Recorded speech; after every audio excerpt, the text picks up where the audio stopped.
अब और सब ओर से पवित्र एवं पुण्य जनक हैं। उन सब में इस महाकाल तीर्थ और क्षेत्र में को मुख्य जानो।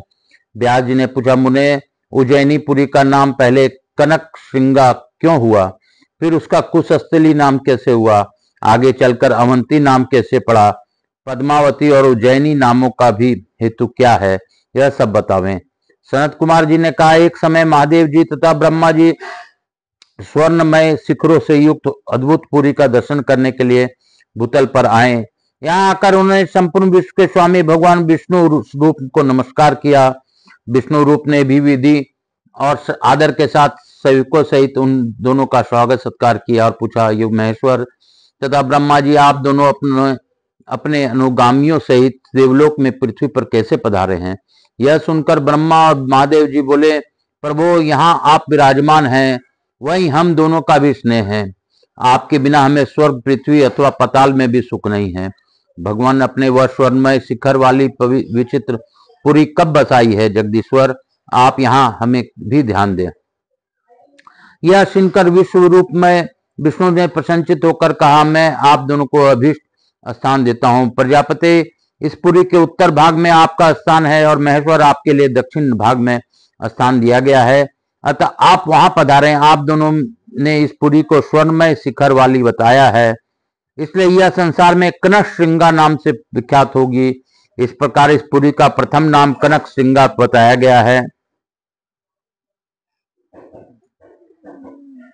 जाता है। वहां ब्रह्मा, विष्णु और महादेव जी तीनों रहकर प्रसन्नता का अनुभव करते हैं और अपने भक्तों को समस्त मनोवांछित फल देते हैं। व्यास जी, अब इस पुरी के कुशस्थली नाम होने का कारण बताया जाता है, उसे सुनो। एक समय सृष्टि की रचना करके ब्रह्मा जी ने भगवान विष्णु को ध्यान किया।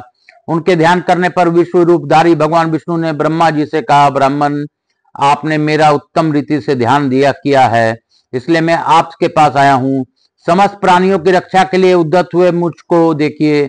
भगवान का यह वचन सुनकर ब्रह्मा जी सहसा उठकर खड़े हो गए और अनंत चित से सामने खड़े हुए श्रीहरि का पूजन करते हुए उन्हें नमस्कार किया। तत्पश्चात ब्रह्मा जी ने इस प्रकार कहा, देव जगन्नाथ, इस जगत को सृष्टि तो मैंने कर दी है, परंतु आपके कृपा पूर्ण सहयोग के बिना इसका स्थिर रहना संभव है। आप ही संसार के शास्ता एवं पालक हैं, अतः आप ही इसके अपने अनुशासन में रखें। यह नाग, राक्षस, देवता, दानव, गंधर्व ये परस्पर एक दूसरे को मारते हैं। इन सब की रक्षा करने में केवल आप ही समर्थ हैं। आप सबके प्रवेश करने वाले और सर्वत्र व्यापक हैं, इसलिए मुनीश्वरों ने आपको विष्णु कहा है। आपने ही अपने में इस संपूर्ण विश्व को बसाया है, इसलिए आप वासुदेव कहलाते हैं। समस्त संसार आपको अनुगामी है। आप विभु हैं, संपूर्ण जगत के राजा हैं। अखिल विश्व आपके लिए सेना के सदृश है, इसलिए आप विश्वसेन कहे गए हैं। इस चराचर जगत को आपने और आकृष्ट करने के लिए कारण आपको लोग श्री कृष्ण कहते हैं। देव, आपने तीनों लोकों को जीत लिया है, अतः आप विष्णु हैं। आप ही इस संपूर्ण जगत के आदि राजा हो। आपका सिंहासन अद्वितीय हो। आपके हाथ में दक्षिणावृत अंक है, इस कारण आप पुरुषोत्तम हैं। आपके पास सदा सुदर्शन नामक चक्र विद्यमान रहता है, यथा आप भी चक्री हैं। आपको ध्वजा गरुड़ से सेवित है, तथा स्वर्ण की सी पांख वाले गरुड़ जी आपके वाहन हैं। क्रीट पदक, मुजबंद, कर्ण पुष्प, केयूर हार, उत्तम स्वर्ण सूत्र, विचित्र वस्त्र, उत्तरीय तथा लाल रंग की मालाओं से आप विभूषित होइए। लक्ष्मी कभी आपका साथ नहीं छोड़ती। आपका ऐश्वर्य अनंत है। मुकुंद, इस जगत में साधु पुरुषों को आप में भक्ति है। आप भक्त के ऊपर प्रसन्न होइए। सनत कुमार जी कहते हैं, ब्रह्मा जी के इस प्रकार स्तुति करने पर भगवान विष्णु प्रसन्न हो देवताओं के बीच में इस प्रकार बोले, विरंची, मुझे कोई शुद्ध मंडल दिखाइए जो आपके से पृथक न हो और जहां स्थिरता पूर्वक स्थित होकर मैं जगत की रक्षा कर सकूं। तदनंतर ब्रह्मा जी ने कुश की एक मुट्ठी ली और अत्यंत उन्नत स्थल भूमि पर बिछाकर भगवान विष्णु ने कहा, देव, आपके लिए यही पवित्र मंडल है। देवताओं से पूजित होकर आप सदा यहीं विराजमान होइए। इन कुशों पर बैठने के कारण आप विष्टर श्रवा एवं कुशेश्वर होंगे। ब्रह्मा जी के ऐसा कहने पर भगवान लक्ष्मीपति वहां कुश के आसन पर आसीन हुए। तदंतर विश्व विधाता ब्रह्मा और भगवान पुराण पुरुषोत्तम दोनों ने उस पुरी का नाम कुशस्थली रख दिया। उस पुरी में रहकर संपूर्ण विश्व के पालक, सर्वत्र व्यापक, विशेश्वर, विश्व सृष्टा, विश्वात्मा एवं सर्व विश्व नियंता श्रीमान विष्णु ने समस्त संसार का पालन किया। इस प्रकार पहले जिसका नाम कनक श्रृंगा था वही पुरी कुशस्थली के नाम से प्रसिद्ध हुई। प्राचीन काल की बात है, दैत्यों से पराजित होकर संपूर्ण देवताओं ने मेरु पर्वत के शिखर पर जाकर वहां के वन, कुंज और गुफा आदि का शरण ली। वहां पहुंचकर उन्होंने परस्पर सलाह की कि उस स्थान पर गए जहां प्रजापति ब्रह्मा जी विराजमान थे। देवताओं ने अपने आगमन का सब कारण उनसे निवेदन किया। तब ब्रह्मा जी देवताओं से साथ देवादिदेव भगवान महेश्वर के समीप गए। फिर महादेव जी भी उन सबके साथ बैकुंठ धाम में भगवान विष्णु के समीप गए और उन देवदेव जगदीश्वर की स्तुति करने लगे। देवता बोले, सर्वत्र व्याप्त रहने वाले भगवान अनंत को नमस्कार है। कर्म रूपधारी श्रीहरि को बार बार नमस्कार है। भयंकर नरसिंह और वराह रूप धारण करने वाले भगवान को नमस्कार है। रघुनंदन राम को एक अनंत शक्ति संपन्न ब्रह्म को नमस्कार है। परम शांत वासुदेव को नमस्कार है। अज्ञानी जीवों का भी पालन करने वाले पशुपति शूद्र ब्रह्म स्वरूप एवं मलेच्छ शांतकारी कलिक देव को नमस्कार है। इस प्रकार स्तुति में लगे हुए देवताओं के संबोधित करके आकाशवाणी हुई, देवगण तुम सब लोग एकाक्षित हो सुनो। ब्रह्म ऋषियों द्वारा सेवित परम सुंदर जो महाकाल वन है, वहां समस्त कामनाओं और फलों को देने वाली एक पवित्र पुरी है जो बड़ी मनोरम और कुशस्थली नाम से प्रसिद्ध है। वहां सिद्ध और गंधर्व निवास करते हैं। वहां ही महादेव जी सदा निवास करते हैं।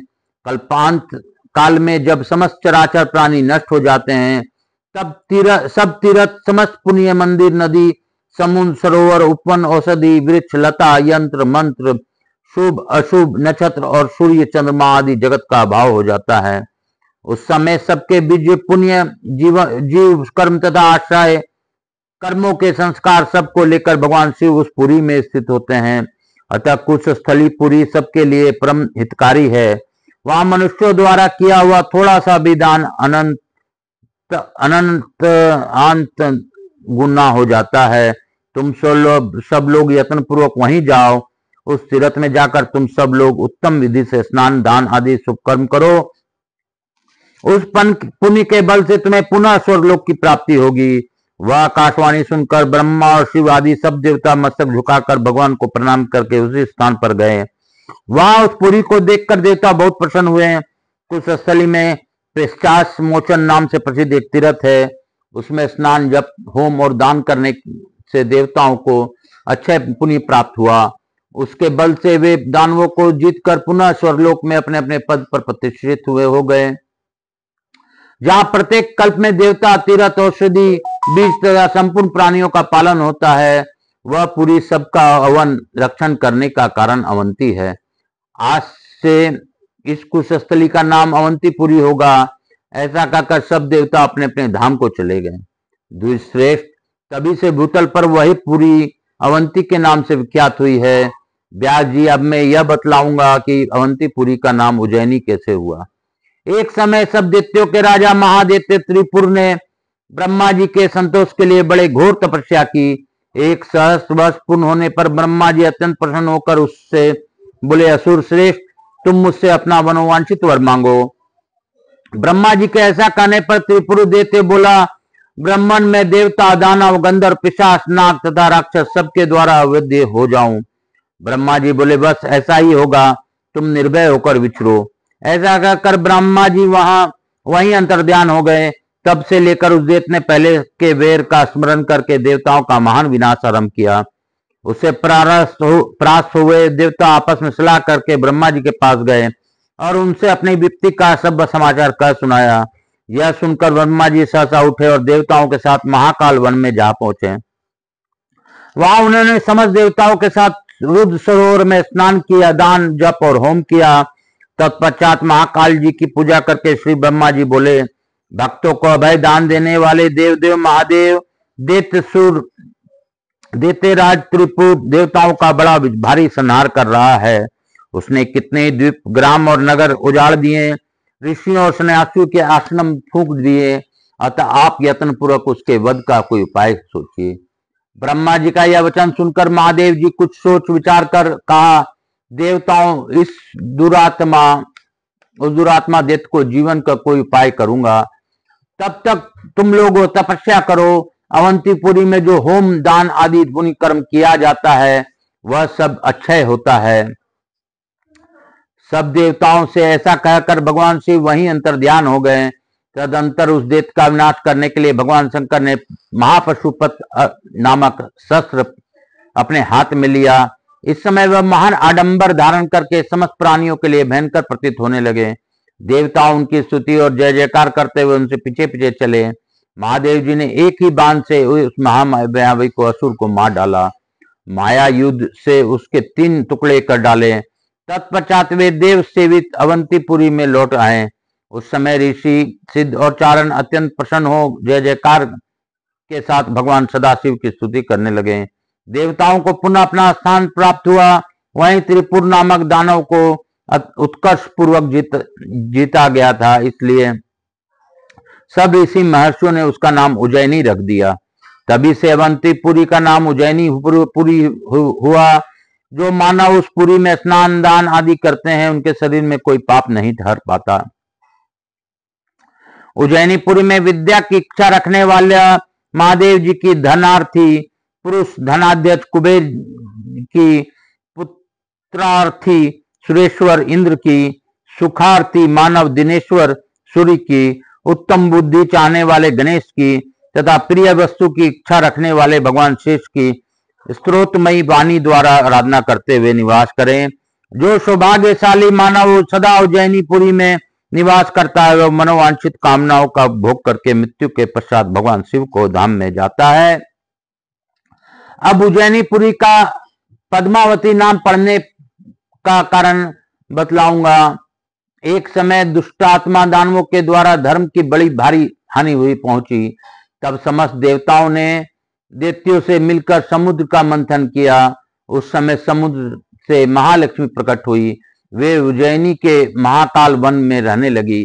तदंतर कौस्तुभ मणि परिजात वृक्ष, वारुणी, मदिरा, धनवंतरी, वेद, चंद्रमा, कामधेनु, ऐरावत, हाथी, उच्चे श्रवा, घोड़ा, अमृत कलश, रंभा, अप्सरा, शांग धनुष, पंचजने शंख, महापद निधि और हलाहल विष, ये नाना प्रकार के 14 रत्न प्राप्त हुए।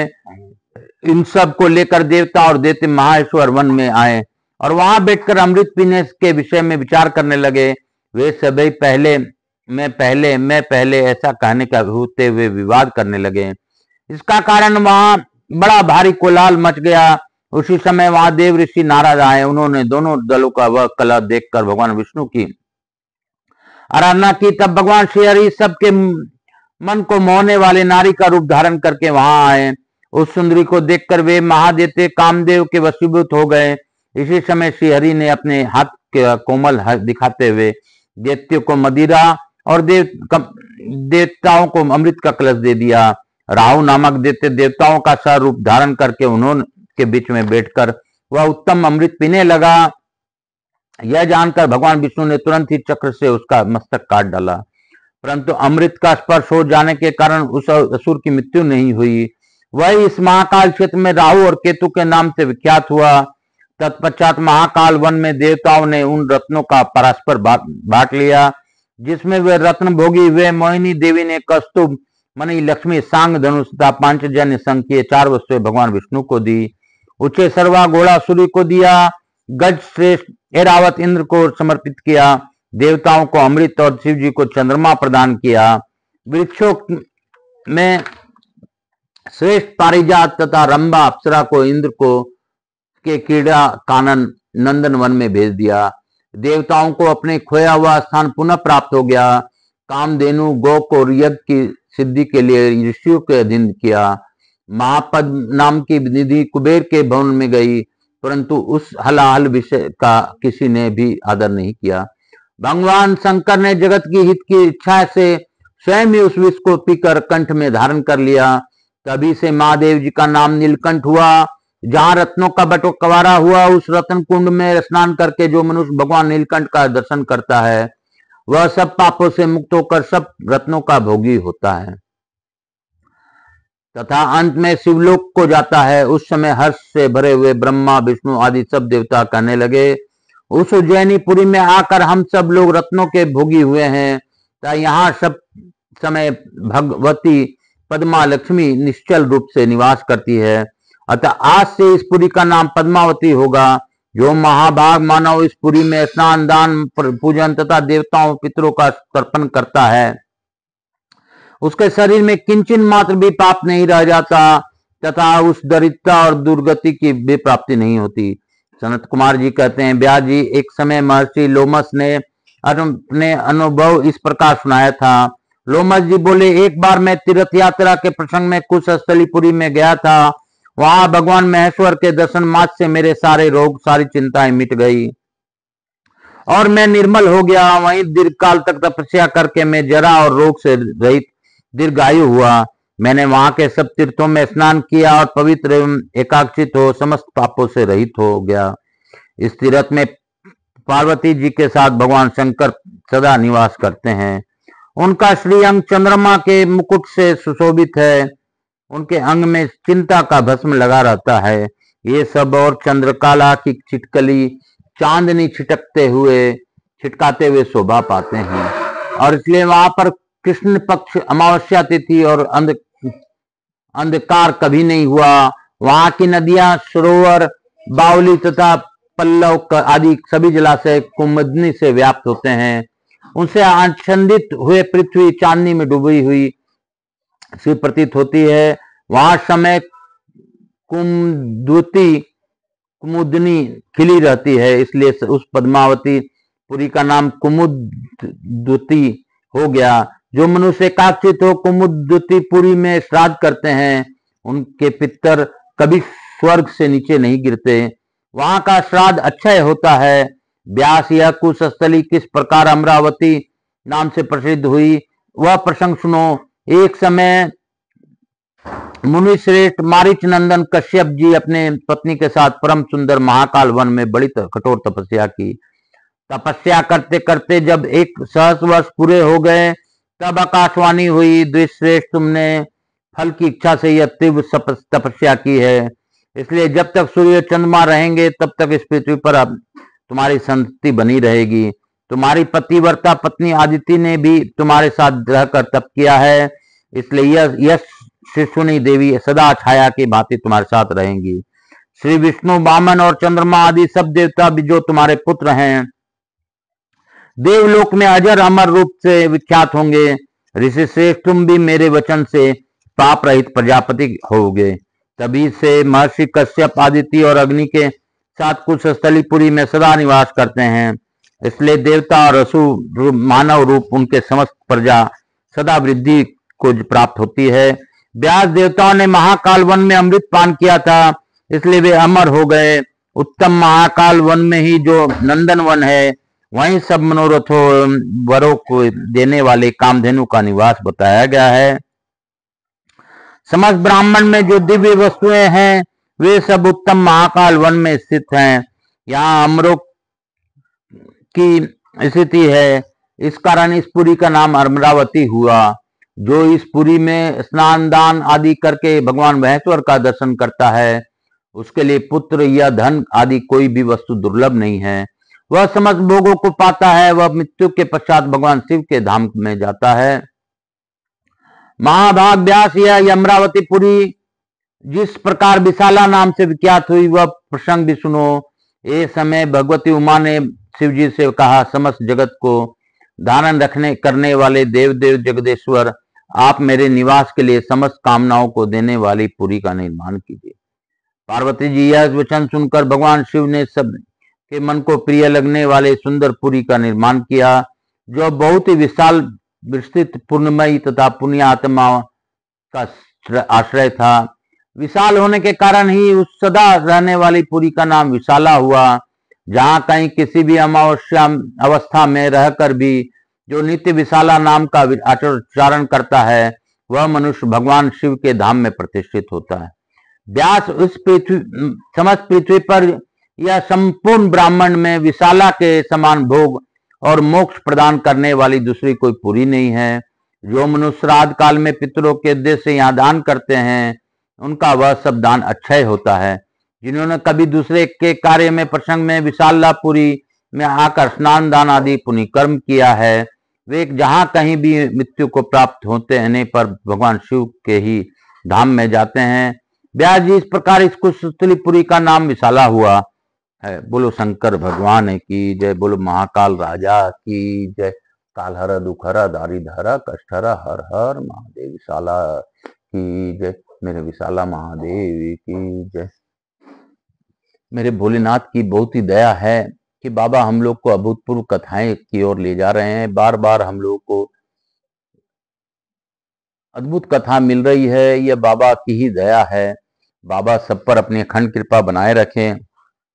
इसी विचार के साथ, इसी अध्याय के साथ आज की कथा को यहीं पे विराम देते हुए लघु आरती हम लोग करेंगे। हे भोला सबका दुख काटो बाबा, हे शंभो सबका दुख काटो शंभो। कपूर गौरम करुणावतारम संसार सारम भुजगेंद्रहारम सदा वसंतम हृदयारविंदे भवम भवानी सहितम नमामि। श्री राम जय राम जय जय राम, श्री राम जय राम जय जय राम, श्री राम जय राम जय जय राम। गणेश जी महाराज, लक्ष्मी महाराज जी, कृष्ण भगवान की जय, राधा रानी सरकार की जय, मेरे भोलेनाथ की जय, मैया पार्वती की जय, समस्त देवी देवताओं की जय, माता देवी व पितृदेव व सब पितृ देवताभ्याम नमो नमः। भक्तवत्सलाय नमो नमः, स्कंद पुराणाय नमो नमः। शीतलीकरण अहम करिष्येत, हर हर महादेव शंभु शंभु। बोल बम का नारा है, बाबा एक चारा है। बोलो बम, माता देवी व पितृदेव समस्त देवी देवताभ्याम नमो नमः, हर हर महादेव। गणेश जी महाराज, लक्ष्मी जी महाराज जी सिद्धि शुभ लाभ। मेरे भोलेनाथ की जय, मेरे पार्वती मैया की जय। कालहर दुखहर दारिधर माता देवी व पितृदेव सब पितृ। मैं गणेश जी महाराज, लक्ष्मी जी महाराज जी सिद्धि शुभ लाभ कुबेर जी महाराज से अनुरोध करता हूँ कि हमारे यहाँ निवास रहकर अखंड कृपा बनाए रखें। आवाज समस्त देवी देवताओं से अनुरोध करता हूँ कि हे भगवान आप प्रसन्न होइए और प्रसन्न होकर हम सभी लोगों को इस कथा का श्रवण का लाभ दीजिए, आशीर्वाद प्रदान कीजिए और अपने स्थान को गमन करिए। पुनः बुलाने पर पधार कर आशीर्वाद दीजिए। मैं अपने भोलेनाथ मैया पार्वती को धन्यवाद देता हूँ, उन्होंने इस कथा का श्रवण किया, आज अद्भुत कथाओं की ओर ले गए कि नाम किस प्रकार सभी का नाम इस उज्जैनी नगरी का कभी पद्मावती कभी विशाला किस प्रकार पड़ा, यह जानकारी हम लोगों को मिली। तो भगवान भोलेनाथ सभी पर अपनी अखंड कृपा बनाए रखें, सभी के कष्टों का निवारण करें और सब पर विशेष ध्यान दें। इसी प्रार्थना के साथ आज की कथा यहीं पे विराम दूंगा। काल हर दुखहर दारिधर कष्टहर हर हर महादेव। श्री शिवाय नमस्तुभ्यम, श्री शिवाय नमस्तुभ्यम।